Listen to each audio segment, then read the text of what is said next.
E aí as narrativas, né, que aparecem com regularidades nos depoimentos de policiais, eles constroem um conjunto de proposições aceitáveis, gera efeitos de poder que circula dentro do próprio discurso criminalizante, isso em ampla dimensão, como eu falei, e a filtragem aparece quando a gente traça, né, uma geografia do movimento de palavras no panorama processual, como um campo de possibilidades, né, de aceitação ou de desconsideração marcadamente pelo saber racial.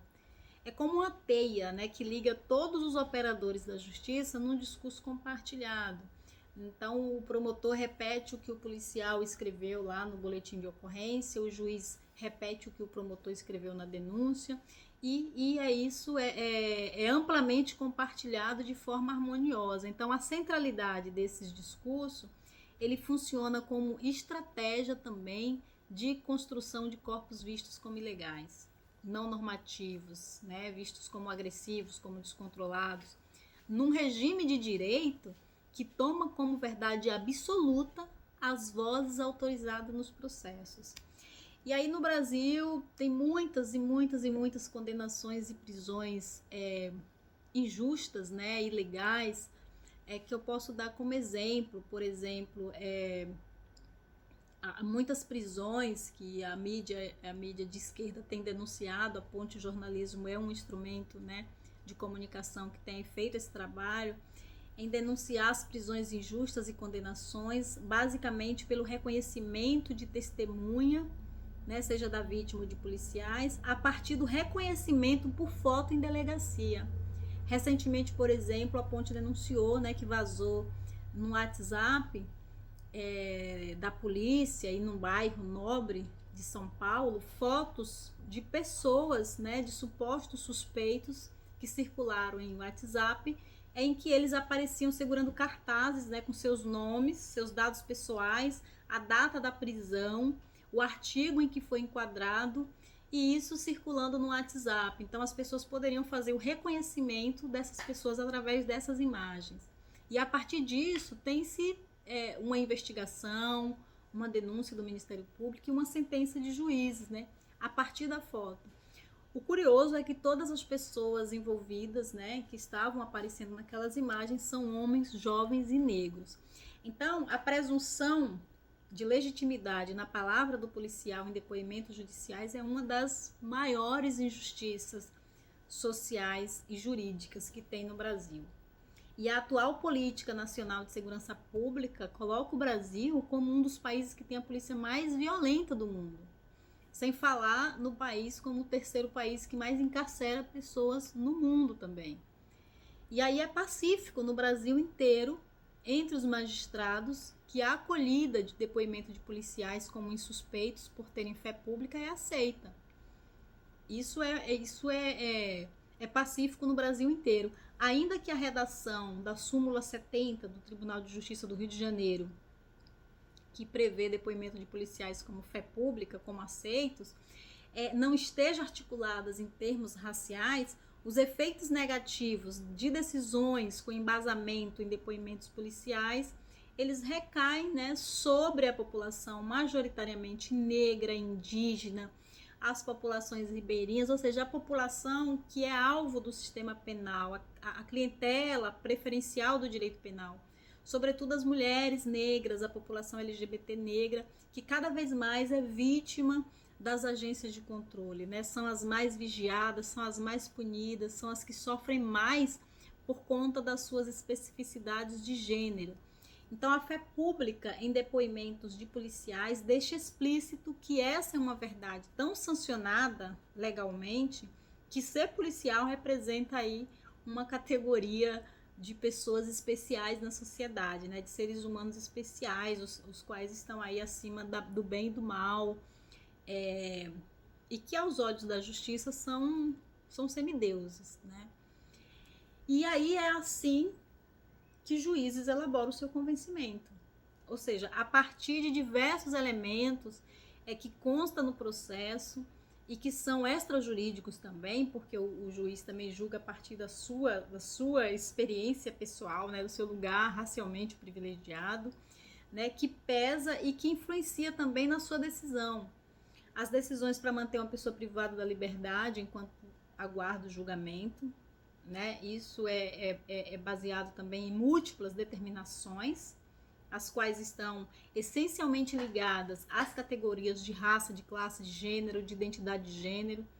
E é por isso que a seletividade penal ela é racial.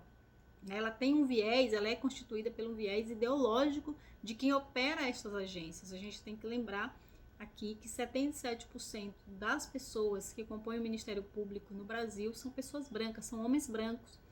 Da mesma forma, o judiciário, 80% das pessoas que compõem o judiciário são homens brancos. Então, são brancos racialmente privilegiados, julgando pessoas que não tiveram o privilégio de nascerem brancas na sociedade brasileira. E as projeções para o futuro são as piores. Organizações de direitos humanos, organizações, movimentos sociais, já, né, preveem o aumento da letalidade policial nas Américas, no Caribe, sobretudo com apoio explícita, né, de presidentes ultraconservadores e de extrema direita, que cada vez mais ganham espaço na mídia, ganham espaço nessas instituições, na política, aderência às milícias, ao Esquadrão da Morte. Vimos agora, por exemplo, na Colômbia, né, as declarações do presidente Ivan Duque, da mesma forma no Brasil, as declarações do Bolsonaro, e várias declarações públicas de presidentes e governadores têm sido oxigênio que dá carta branca, assim, às agências de controle, às polícias, às milícias, para matar civis, para que essas mortes sejam legítimas, né, serem reconhecidas como mortes legítimas. E essa necropolítica vocalizada nas Américas e no Caribe não é nova.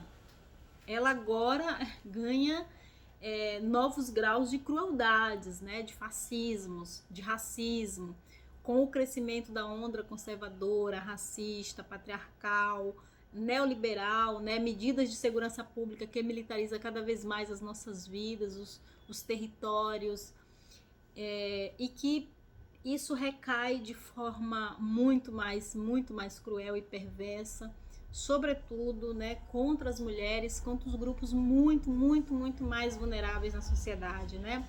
As mulheres negras, as mulheridades racializadas, cada vez mais revelam o seu lugar histórico ocupado na sociedade, no imaginário social, como empregadas domésticas, como mulheres que fazem trajetórias infinitas em busca de justiça, nos portões de cadeias, em portas de IML, em busca da água potável, lutando contra os agentes de segurança pública, lutando contra o Estado. São as protagonistas, né, que conformam uma corpografia de resistência subterrânea na nossa América Latina e no Caribe, e que conforma, né, um movimento para além do movimento local, né, que realmente, eu acho que a partir do momento, né, a partir se de um lado existe uma corpografia da violência, da produção da violência, de outro lado também existe uma corpografia da produção de resistência, né? E a lei, se a lei é uma categoria racial, ela deve ser pensada e articulada da mesma forma, né? Então, os regimes de legalidades são regimes de verdade, que regulamentam e disseminam os discursos, a produção de alteridade, a produção de saber, a produção do poder.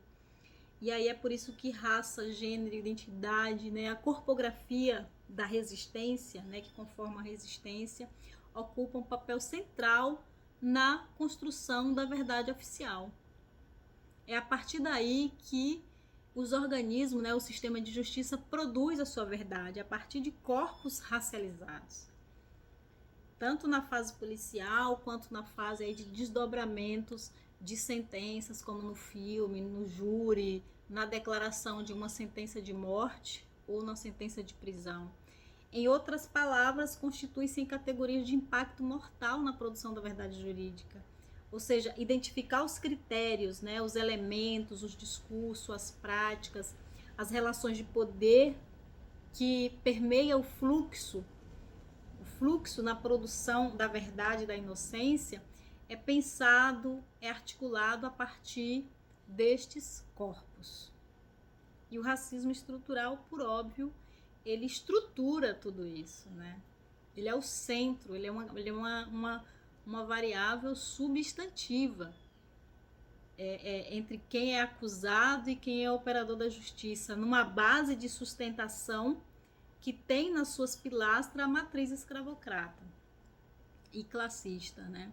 Então essas categorias são categorias decisivas que definem e decide como juízes, por exemplo, decide na sua sentença, como o promotor arquiva ou denuncia, como delegados atuam na fase investigativa, como a polícia deve fazer operações ostensivas, como as investigações policiais têm seus desdobramentos, se o acusado ele merece ter uma defesa técnica bem apurada ou não, como será esse desdobramento, né, da sua defesa, da prisão.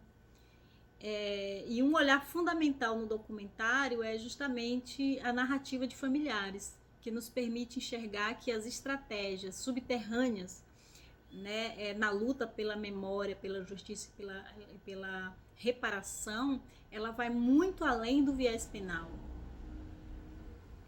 As famílias escancaram aí no documentário que o sistema de justiça ele é um projeto genocida anti-negritude do Estado, né? Que as elites mantêm esse projeto e utilizam o Estado como um empreendimento, né? Que operacionaliza, que administra nossas vidas, e que a punição é um instrumento forte e potente, né? Então, nesse sentido, eu vou deixar aqui algumas provocações com o objetivo de contribuir com o debate para a gente apontar aí a dimensão racial na produção da verdade jurídica e da inocência. Quais são, né, as estratégias na produção de verdade jurídica numa justiça marcada pelo racismo? E quais as concepções de lei e de ordem que produzem a verdade racial na justiça? Em que consiste a busca da verdade real na ritualística processual quando ela já está definida?